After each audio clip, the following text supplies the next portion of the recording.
Hello, happy, it's today, gosh, I know it is every day, I swear. Quarantine's made it worse too. Happy Thursday, no, Wednesday. Tomorrow's Thursday, tomorrow's my birthday. Happy Wednesday, ladies. I hope you guys are having an awesome week so far. I am super excited for today's recipe. I'm on my phone today because Mike's got the iPad. He just borrowed my iPad, and 4:59 I start looking for it and realize I don't have it. So anyhow, we're going to be up close and personal today. But we're going to be doing another one of our family-friendly recipes. So one of the requests I've had from ladies using A Healthy Passion, which if you're not familiar with A Healthy Passion, it is our meal planning software. So for those of you ladies who are new to carb cycling and need recipe ideas that fit your macros, or if you are looking for a tool to keep you really organized and just know what to eat, you can just log on, put in your information, it calculates your macros for you. You can plug in your carb cycling, low carb days and regular macro days and everything like that. And then click a button and get recipes to fit those macros. So it's an awesome tool. If you guys aren't using it, it's a game changer, so definitely check it out. But one of the requests I've had from a lot of the Healthy Passion ladies is that you guys want more family-friendly recipes. So recipes that you guys can eat on the macro days that you need. So like these chicken tenders would be great for a regular macro day. Plug it in, hey Amelia, and then also be able to feed your family the same recipe so you can stay on track and reach your goals and everybody's happy. So I've been really working hard to come up with creative recipes that are healthy and delicious that the whole family will enjoy, but that you can eat and reach your goals. So these are my lemon garlic chicken tenders, and chicken tenders are just such a fun kid-friendly recipe. Husbands love it. I love making them because they are super high in protein. They're so healthy for you. And these ones are going to be baked in the oven. They're going to be dipped in this herb, lemon, kind of Parmesan garlic crust. So they're going to have a lot of flavor. So you'll be satisfied, but then the kids are going to love, dipping them in the sauce. So for those of you who don't know me, I'm Kate Horning. I'm a chef and nutritionist. I am the creator of A Healthy Passion. And my mission in life is to help make healthy eating simple for you ladies. I'm so passionate about carb cycling. It's just transformed my life. It's transformed the life of all of my clients, our Twin Boot Camp ladies. And so I'm really just wanting to help share with you guys tips and tricks and advice on how to make it simpler so you can stick with it and reach your goals as well. So let's dive into these chicken tenders. So I'll go ahead and show you guys what I've got first. I'm going to flip my camera around though. So ingredient wise, you want, of course, your chicken. So I'm just using a pound of chicken breast here. You can buy chicken tenders, but for me, I just love to do the breast and then cut them into like a tender sized piece. It's just a little bit more affordable, but you could use chicken tenders as well. You just need 1 pound of meat. And this is going to serve 2. Every Healthy Passion recipe you guys will find will always serve 2. So it's easy to scale, but I like the idea of 2 just because if you are cooking for 1, you have leftovers once. If you're cooking for 2, you double it, you have leftovers, once. So you're not making this a massive amount of food that you're not going to eat. So chicken tenders, you need an egg. I like cage-free eggs, a lemon, some garlic, just 1 clove here. A little bit of Parmesan cheese, and I'm down to my little rind. And quick tip, if you guys do use Parmesan cheese like this, which I highly recommend, don't ever buy it pre-grated, save your rind, put it in the freezer, and then toss it in soups. It gives a really nice, rich flavor. And then we need some Panko breadcrumbs. I just like the basic Japanese-style breadcrumb. You could use Italian breadcrumbs as well, but I just find the Panko, we used it yesterday in the meatloaf, and it just has this like light, crunchy airiness to it. So I prefer that. And then some Italian seasoning. And then, of course, Celtic salt and a little bit of red pepper flakes for the pantry items. And then you can use olive oil cooking spray. I'm out of my, I have olive oil, like the pump. So I'm using this Pam. I don't really recommend it. It's full of crap usually, but Mike bought it for the grill, so we have it. So a little bit of cooking spray or olive oil spray. And then also some honey and some mustard. So we're going to make the chicken tenders, and while they're baking, I'm going to show you guys how to do a quick, easy honey mustard dipping sauce. Hey Tracy. Okay, so to get started, I'm going to flip this back around and see if I can prop it up for you all to see. Again, I missed my little tripod. It's so much better. But you guys should be able to see that. Okay, so first things first, we're going to go ahead and cut the chicken up. So again, you could use already pre-cut chicken tenders, but I just find it so much simpler to just take them and cut your chicken breasts up yourself. So I'm going to put this on my cutting board. And when I'm doing meat, I always use wooden cutting boards, but I like to have a separate cutting board. That way it makes it easy to just kind of clean up and then move on to the next thing. So I'll just toss it in the sink. So I'm going to take this breast, and these breasts are pretty small. They're, again, about a ½ pound each, maybe a little less, and just cut it into strips, and I'm going to toss it into this shallow pan when I'm ready to go ahead and bread them. But in the meantime, I'm actually going to stack them up. I'm also preheating my oven to 425 degrees. Again, same temperature I do everything, so it's just easy for me, but you can do really any temperature you want. You'll just adjust your cooking time. So this is gonna make about 6 tenders, or 3 per person. Okay, so that looks good. I'm gonna rinse my knife off with some soap here and set it aside, as well as wash my hands. I'm gonna move my chicken over here. And then I'm going to make my little dredge. So a lot of times you see like flour, egg, bread for a typical dredge. We're going to switch it up from traditional here. We're going to go with a little bit of egg for the wet ingredients. And then a little bit of olive oil. So maybe like half a tablespoon of olive oil. And this is just going to give it a richer, kind of crispier coating. My mom, Susan, she went home. They went back to Ohio. She said the weather in Kentucky wasn't very nice and she didn't want to miss her golf, so they'll be back hopefully soon. We had so much fun cooking together. It's quite a natural. Okay, so I'm going to whisk that egg up, and then to that I'm going to add lemon. So I'm going to add half of the lemon zest and then half of the lemon juice in there. And this is just going to kind of brighten things up, give it a little bit more flavor. I just love the combination of lemon and Parmesan cheese together. So the Parmesan's really kind of for the kids. Gives it that like kid-friendly flavor. And then the lemon I find just really kind of takes it to another level, and the kids don't really even notice it, but it makes it a little more gourmet for the adults. So half of that lemon juice is gonna go in there. And then I'm gonna go ahead and add my little chicken.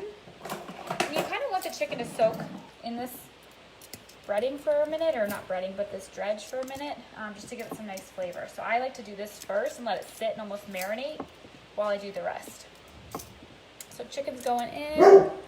Hi, Lisa. All right, so chicken's in, and then I'm just going to season up my chicken. So you want to make sure you season every layer of the dish here with salt and some red pepper flakes. So I'm going to give it a good generous pinch of salt and some red pepper. And then I'm just going to kind of flip the chicken around a little bit, let it coat, and then get to work on the rest of my ingredients. So the next thing I'm going to add is some Italian seasoning. We're going to do about a teaspoon of Italian seasoning, and that's going to go into the dry ingredient bowl. I do have a teaspoon here. And then again, a little pinch of salt and a pinch of red pepper flakes. So I season every layer. And then I've got my panko breadcrumbs, so we're going to use about a half cup of panko, and that's what essentially is going to give the chicken the nice crust. Hey Tracy, it's going to get nice and crispy in the oven. I'm going to put that in this bowl here.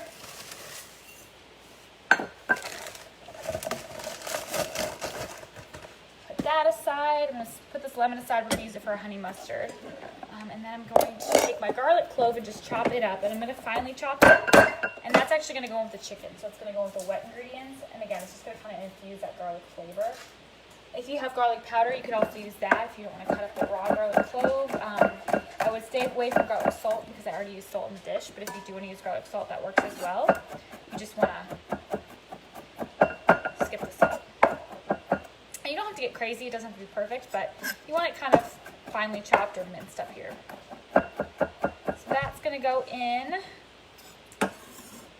And then the last thing we're going to add is our Parmesan cheese. And we're going to do about 2 tablespoons of Parmesan cheese. Again, I'm going to toss that chicken just to kind of coat it with that garlic to give it all that flavor. And the Parmesan cheese is going to go in with the panko. And I said about 2 tablespoons, but I'm going to eyeball it here. Again, like I've talked about before, if you guys don't want to dirty a measuring spoon, the best way to do it is to just take it and kind of put the tablespoon next to the bowl and then eyeball it as closely as you can. Hey, Emily. And these would be delicious in the air fryer. I've been doing a little research. I'm going to order an air fryer because a lot of Healthy Passion ladies have been asking for air fryer recipes. So I'm trying to decide between getting the addition for my Instant Pot or figure out what other model I want. So I'm kind of going with the Instant Pot one just because I feel like it's one less utensil, one less appliance to have, but I still like the idea of the little basket. I think it's super cute. So haven't decided yet, but I'll keep you guys posted. But I'm going to try to get that ordered this week, so hopefully next week we can start adding some air fryer recipes. I've heard they're awesome. Okay, then I'm just gonna take a fork and mix this all together. I'm actually kind of light on the cheese, but that's okay. I'll add a little bit more. It's hard when you get down to the bottom like this. I hate wasting it. I always want to get every little bit of cheese, but I feel like I'm so close to grating my fingers that I kind of go slow. All right, that looks good. Okay, so in here, for those of you who are just hopping on, we've got our panko, we've got our Parmesan cheese, we've got Celtic salt, red pepper flakes, and then some Italian herbs, like a teaspoon of Italian seasoning, or herbs of Provence will also work. And then in here we've got egg, we've got a little olive oil, we've got some garlic, lemon juice, and lemon zest, and then of course salt and red pepper. Okay, so now it's just time to dredge. So this is very, very simple, and this would be something fun you can get your kids involved with if you don't mind a little bit of a mess. But I do find that getting kids involved in the kitchen allows them to kind of get more excited about their food. I think it was yesterday actually, geez, feels like so long ago. My mom and I made meatloaf. We made little mini meatloafs, and it would be super fun to let your kids kind of just form their own meatloaf. They could stuff it with some cheese maybe, or you know, whatever they like, and really get them involved in the process. So this would be a good task for them. You just give them, you know, a little chicken and let them kind of dredge. So you're just going to kind of take it out of the egg mixture, and you can see there's some garlic cloves kind of stuck on there. And I find you don't even need the flour here. Literally just the breadcrumbs and the egg make it nice and perfect. And then you're just going to take them on that sheet pan. Now I've already sprayed my sheet pan with some with a cooking spray. Again, if you don't have that, a drizzle of olive oil and then wiping it with like a paper towel would also work. So you're just going to kind of take each one and very gently kind of run it through here. You want to make sure it sticks really well, so you want to be gentle here. I like to use my tongs for this, but you can use your fingers. Both will work just fine. Okay. There we go.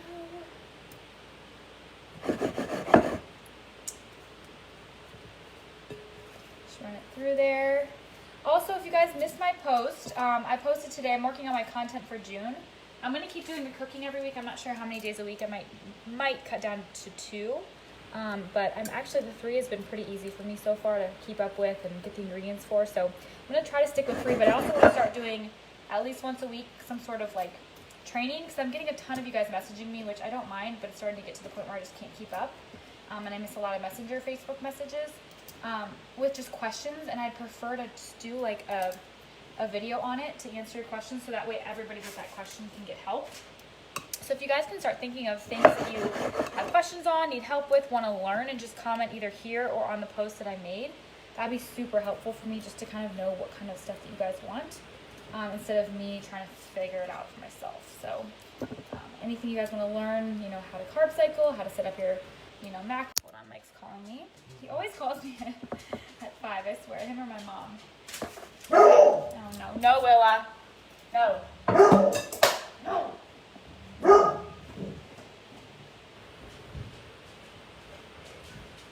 Okay, so sorry about that. She's crazy. Willa, no. I swear the post office man always comes here at 5. Go, go, go. Come on, away from the window. Okay, hey Amy. All right, I'm gonna show you guys. I'm gonna flip these around. This is what they're gonna look like. So really pretty and crispy and delicious. And then again, we're gonna spray them with the olive oil spray, just lightly. You don't wanna make them mushy. You really wanna make sure you keep that nice and crispy. And then we're gonna take our chicken tenders and put them right into the oven. And I've got my pizza stone in there I was wondering what smelled from yesterday. We made pizza. And these are gonna bake for about 10 minutes on the first side. I'm gonna set my timer for 8 minutes. Keep an eye on them. You want them to get kind of golden and crispy on the bottom. You're gonna flip them and let them go another 4 to 5 minutes. And then I like to actually take the broiler and flick it on at the end for about a minute or 2 to get them good and golden brown. So really it's just gonna keep an eye. The best tool you can use, because again, if you're cutting them by hand, they're gonna be all different sizes. You're not gonna be super consistent with mine. But the best tool you can use here is your meat thermometer. You want them to be about 160 degrees. And then you'll pull them out and let them rest, and they'll come up to about 165, and that's when it's cooked through. You're gonna want these to rest about 5 minutes so the juices kind of go back into the chicken. Okay, so then while those are baking, I'm gonna show you guys how to do a little honey mustard sauce to go with it. So this is just a fun little addition. Again, especially if you're cooking for kiddos, I just find like kids love to dip things in. So it will give them something kind of fun to be able to dip their chicken tenders in the sauce. So you're gonna take a little measuring cup here. And we're gonna do we'll do 2 tablespoons. So that's about a tablespoon. 2 tablespoons of mustard. And I'm just using a Dijon mustard. If you have a yellow mustard, sometimes for like the more classic look, I like to do like 1 tablespoon of each. But I'm gonna keep it simple today with this. My mustard's like clogged, so it's not coming out very well. And then we're gonna do a tablespoon and a half of honey. So that'll kind of give it the sweetness that you love of a traditional honey mustard. And then we're gonna add a little bit of lemon. This is kind of that surprise ingredient, but about a tablespoon of lemon zest. And that'll just, again, make it really bright and delicious, and it'll make it more of a sauce, kind of a little bit thinner sauce. And I'll show you guys the texture you're looking for. You want it to be, my mustard is kind of getting stuck. I didn't quite get what I wanted in there. There we go. You want it to be thick, but not too thick. So I'll show you all in a second. And then I'm just going to add a little pinch of salt in there and a little pinch of red pepper flake just to season it up. It'll be really fun for them, again, to take their, or for the adults to take their chicken and kind of dip it. So see how it's sticks to my finger? I don't know, the lighting's really bad here today. I don't know why, but it sticks to my finger, but it's not like too runny. And that tastes so good, you all. So it's nice and like tangy from the mustard, and then a little bit of that sweetness, and then the acidity from the lemon. It's delicious.